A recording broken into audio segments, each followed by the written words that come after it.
If you want to learn how to play brilliant attacking chess, then you've come to the right place. In this video, I'm going to share 5 of the most important attacking chess patterns which you can use to finish the game off in spectacular fashion. Pattern number 1 is the H-pawn advance. Now, a great example of this occurred in Ruger versus Gebhard 1915. Black's last move was knight to g6. The idea of this is to block the queen's pathway towards h7. Before knight g6 was played, queen takes h7 checkmate was the threat. So the knight's in the way, and white looked to shift that knight, starting with h4. This h-pawn advance is very thematic against a knight on g6. So the threat now is to play h5, attacking the knight, and of course if the knight moves, then queen takes h7 checkmate will be back on the cards. So black looked to counter with h6, and this is actually an example of another attacking pattern which we're going to look at next, the fishing pole sacrifice. But white just ignored this threat against the knight and played d6 instead. Now this opens up the light squared bishop towards the black king, introducing another threat. Now queen takes g6 is actually threatened. Black won't be able to take back because the f-pawn is pinned. Let's see a few more moves. So the white knight was captured and white took back with the pawn, opening up the h-file. And now after rook to e8, white was able to take this knight. Black had one check, but after king to f1, black resigned. In view of just how many threats white's got here, it's actually telling that the only way for black to stave off checkmate for a few more moves is to play rook to e1 check. But of course we can dismiss moves like this, simply king takes, and all the threats for white still exist. Queen to h7 check, bishop takes f7 check, even queen takes f7 check. So yeah, black had to resign there. And how did it start? Well, it was with an h-pawn advance. Remember this, when you see the enemy knight on g6 or g3 if the colours are reversed, an h-pawn advance can be very strong to get that knight to shift and to soften up squares around the enemy king. Pattern number 2 is the fishing pole sacrifice. Now, as mentioned, we actually saw an example of this already in the last game, but let's dive into it in a bit more detail and really understand what the fishing pole sacrifice is and exactly when it works. Before we do that though, if you're not already subscribed to the channel, go ahead and click the subscribe button. I've got a lot of great chess content in the pipeline, so by subscribing you won't miss out on any of what I've got coming up. Now, this game is from Vukovic versus Vajra, 1925. White's got some pressure against h7, and white's also got this well-placed dark squared bishop, maybe threatening to take this knight. Not immediately, because black has got the ability to take back and still have the h7 pawn defended. But black played a very natural move here in the form of h6, probably expecting that this bishop was going to retreat, or maybe capture on f6, but as mentioned, if white did capture on f6, then the knight stands ready to capture back, and h7 is still under black's control. But white played a move here which black, I guess, didn't see coming. And this is the fishing pole sacrifice, actually leaving the bishop where it is and playing the h-pawn forward instead. Now, why does this work? Well, it works because the white rook is still on h1. White hasn't castled, so this rook actually becomes an attacking unit along the h-file if the piece is taken. Now, notice here that with the h-file opened up, the rook joins the attack. The knight is attacked now, and of course the knight can't move. If the knight does move away, then it's going to be checkmate and 1. And if the knight doesn't move away, let's say g6 blocking, well, at the very least white can just win the piece back with a much better position. Probably there's going to be some sacrifice on g6 in the future. In any case, this is very unpleasant for black to play, with the rook also dominating the open h-file. In the game, after h4, black didn't take the bishop, sensing the danger, but black's position soon unravelled. Just go through a few more moves. Eventually there was a sacrifice on h6, and as I mentioned, the attack came towards the black king. It's not really so much about how the game continued here, but more about the fishing pole sacrifice itself. So it works when You've still got the rook on the h file, on h1, on the starting square, and you've got pressure towards h7. In that case, you can consider leaving a piece on g5, supporting it with h4, and baiting your opponent into taking it. And if they do, well, you already saw what the consequences of that would be. Deadly pressure against h7. You may know that I help ambitious adults improve their results in chess, but there is something new here, and that is that there's a new page linked to when you click the link in the description below. This new page has a lot more information about what it looks like to work with me, including what the time commitment is on your part, the learning methods that I employ, how much it costs, and also some insights about what worked for me the best when I was looking to improve my own chess. So if you've tried clicking the link in the description below before, do it again. There's a lot more information now, and I think it'll give you a lot more insight into what it looks like to work with me to help improve your results. The third attacking pattern is what I call the bishop which cannot be captured due to the knight on f5. I do need a catchier name, and if you have any suggestions, let me know in the comments down below. But I first came across this when studying Tal versus Najdorf 1960, and we've got a position from that game up on the screen. So it's white to move here, and in this position, white played rook takes e4, sacrificing the exchange. Now Tal's idea behind this was to follow up with bishop to f6. This is the pattern that I'm sharing. This bishop cannot be taken because of the knight on f5. If the bishop is taken, then it's going to lead to checkmate with queen to g4 check, and then queen to g7 mate is possible thanks to this knight. So the bishop can't be taken.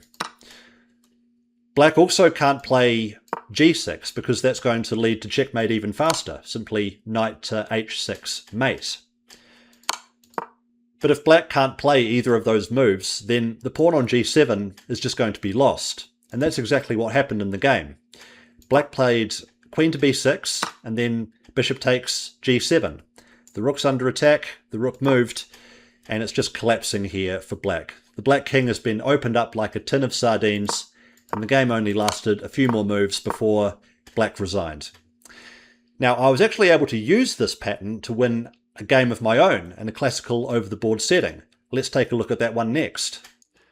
So this is now the game of mine that I was talking about. This is Rose versus Dar 2025. And if we take a look at this position, all the elements that made it work in the Tal versus Najdorf game are present here too. We've got the knight on f5, we've got the well-placed white queen, and as a result, I played bishop to h6, recognizing the pattern that I'd studied in that other game. If the bishop is taken, then it's going to be queen to g3 check, and if the king moves to h8, it's going to be checkmate. Black's best move is to give the piece back with knight to g4, but in such a position, white has got plenty of attack with the black king opened up like this.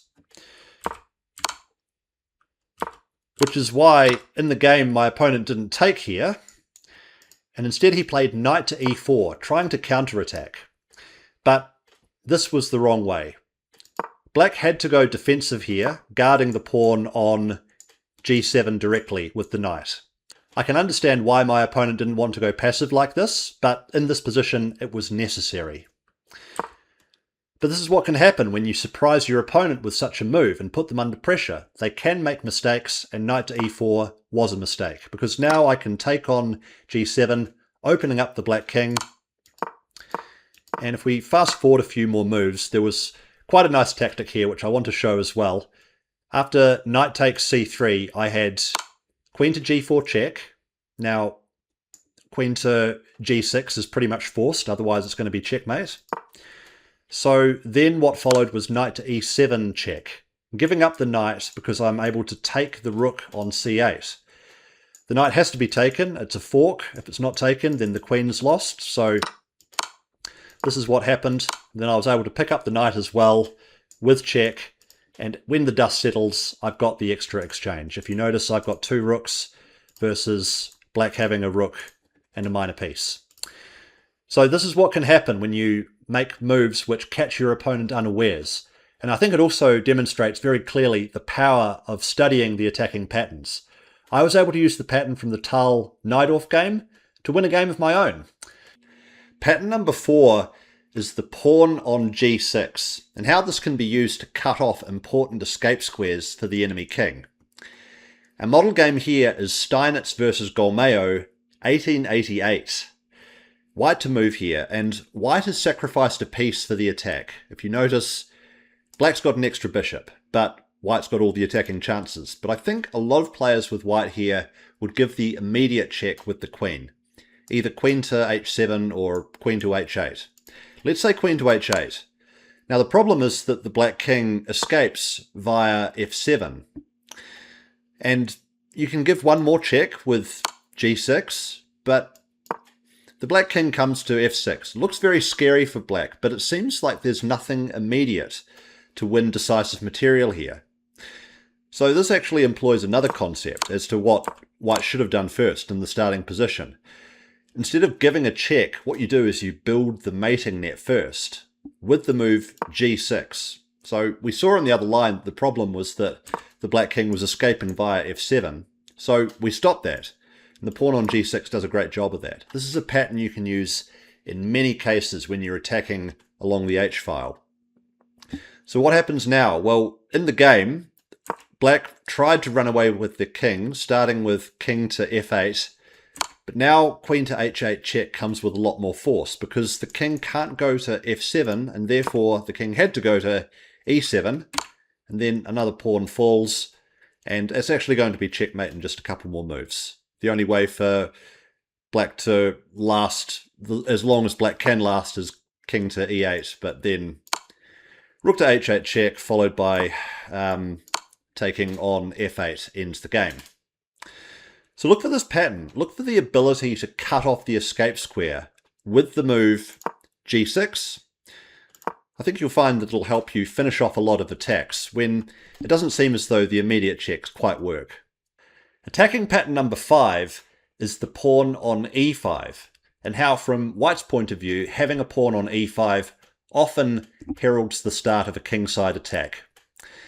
We're going to illustrate this using a position from Urva versus Morosi, 1936. It's black to move here, and black decided to capture on e5. And now white's got a choice on how to take back, either with the bishop or with the pawn. Now in the game, Urva decided to take with the pawn, gaining the pawn on e5. And what this does is it pushes the black knight away from f6. This f6 knight for black is a very good defensive piece. And if it can be forced to move away, then new attacking possibilities open up from white's point of view. So knight to h7 was played, and then white played queen to h5 with aggressive intentions. Knight to f8 was played, and okay, white played rook to d1 first, just attacking the queen and improving a piece with tempo. Queen to c7, and here it is, bishop takes h6. White decided to start their attack. Now, according to the computer, black can defend this, but this is very hard for a human. And if we see a few more moves, we're going to see how white brought a rook over with a rook swing. Rook to g4 is now the threat. And black actually defended this very well for a while, but it's hard to find defensive move after defensive move. f5 was the only move to stay in the game, but you can see how it's continually opening up. The black king is not so happy with how exposed it's becoming. White was able to win a third pawn. The point is to show that that pawn on e5, once it was achieved, meant that it was time for white to start thinking about attacking and sacrificing. I'll just fast forward through the game so you can see the kind of thing that ended up developing.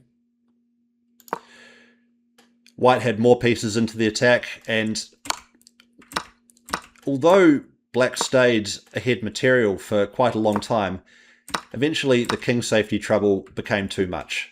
With the move queen to f5 check, white is going to be winning material via queen to d7 check, and that's why black actually resigned earlier. Very important to understand this. The pawn on e5, from white's point of view, means that it's time to start thinking about an attack. Now that you've learnt these attacking patterns, you should also level up your middle gameplay. In this video, I share 5 middle game patterns which help make the attacking chess ideas appear in the first place. So go ahead, check that out. I really think it'll improve your results.